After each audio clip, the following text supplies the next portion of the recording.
we're gonna learn how to use the hydrometer. I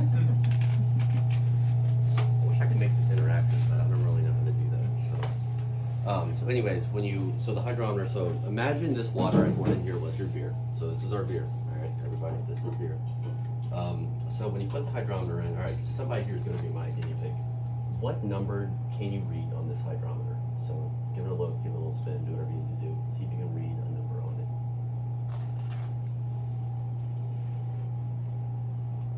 A lot of different numbers on there. So we're looking. So let's take it out. Let's make it easier.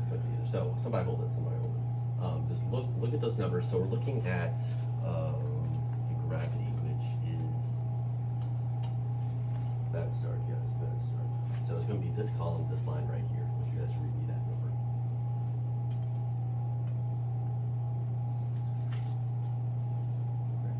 Twist it towards you. See it now? I didn't see what he was pointing to, so I can't tell. I think it's like 100. Okay, there we go. No. So one. It's a one. Okay. Gotcha. So water is Oh, one. yeah. Water weighs 1. And when we add sugar, so when we're making beer, we have all the grain, it's going to increase that.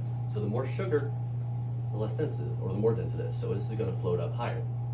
So what we're going to do is so this is beer, so it's not going to be 1. Ours is going to be around 1.05, something like that. Remember, this is not water. And so what we're going to do is we're going to record whatever number it is at the beginning when it's still the sweet wort. And then when it's done fermenting, it's going to go back down towards that 1. And there's a little calculator formula that's going to be in your book that's somewhere towards the back. And you really just type those two numbers in, it's going to tell you your percentage. And that's how this hydrometer works. And we also have, do you know where the refractometer is by chance? I just put it back on the shelf.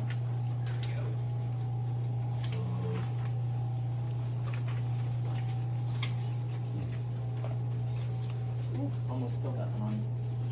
So we do have an easier method, which is you take the beer, you put it on this little screen, and you look through it. This is going to tell you that number. That way you don't have to do, as you also know how complicated it was to read that. Not very easy. So we do have another option. These are the two options we use, and that's really how you calculate the gravity. So I know that didn't make much sense, so somebody asked me a question. What's the names of those again? So this is a hydrometer. Okay, This guy's a refractometer.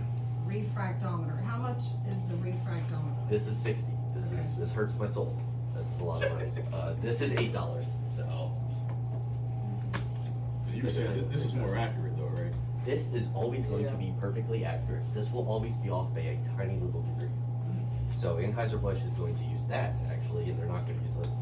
They're not going to use the expensive one. They're going to use the cheap one. Can you explain gravity when it comes to beer?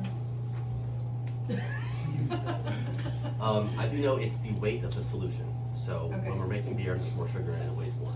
Okay, So water is 1, that's the standard. And so just pure ethanol would be much lighter. It'd be like 0.9. And once we add sugar to it, it increases more. starts going Yeah, up, okay. yeah. Think of it like that. The more you drink, the lighter you feel. Right? Exactly.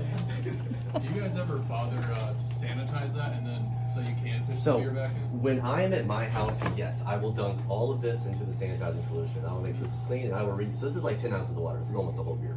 So I will reuse this. But at the store, I don't want to risk anything. So we don't. But at home, I ain't wasting that. Yeah. So. And I dump it.